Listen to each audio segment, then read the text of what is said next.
मध्य प्रदेश में छतरपुर जिले के ऐतिहासिक खजुराहो मंदिर दुनिया भर के लोगों का ध्यान खींचते हैं। ये मंदिर और यहाँ की मूर्तियाँ कलाकारी का शानदार उदाहरण है। इसी खजुराहो की ओर दिल्ली से जाती ट्रेन अक्सर छतरपुर के पास रुकती है।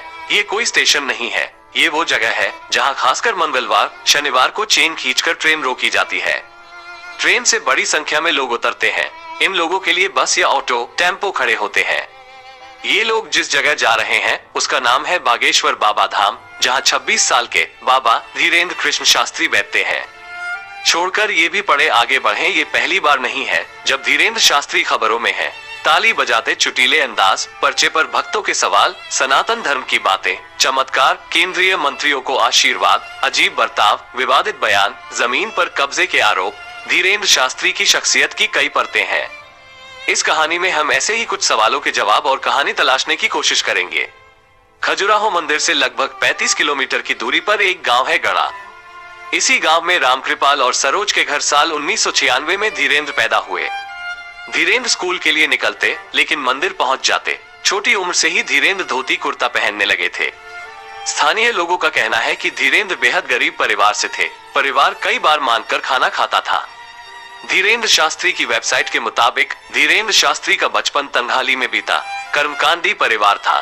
पूजा पाठ में जो दक्षिणा मिल जाती उसी से 5 लोगों का परिवार चलता।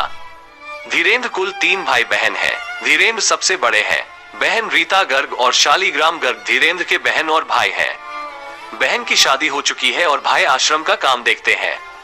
गढ़ा में धीरेन्द्र की उम्र के कुछ युवाओं ने बीबीसी को बताया, ज्यादातर तो वो पंडिताई ही किया करते थे, पर हाँ, कभी कभार बैट बॉल भी खेलते थे। 8वीं तक की पढ़ाई गढ़ा के सरकारी स्कूल में हुई। धीरेन्द्र के दादा सैतू लाल गर्ग भी पूजा पाठ और धार्मिक काम करते थे।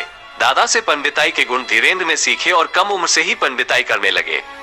एक वीडियो में धीरेन्द्र शास्त्री बताते हैं, हमें लगातार 3 बार सपने में हमारे दादाजी महाराज आए।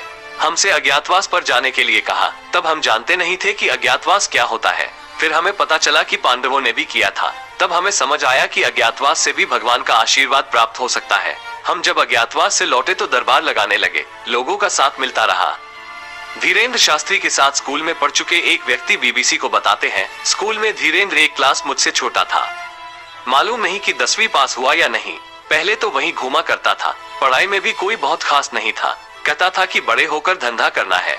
फिर पता नहीं कहां 1 साल के लिए गायब हो गया था। लौटा तो अलग ही था। धीरे धीरे विधायकों, बाहुबलियों का आना शुरू हुआ।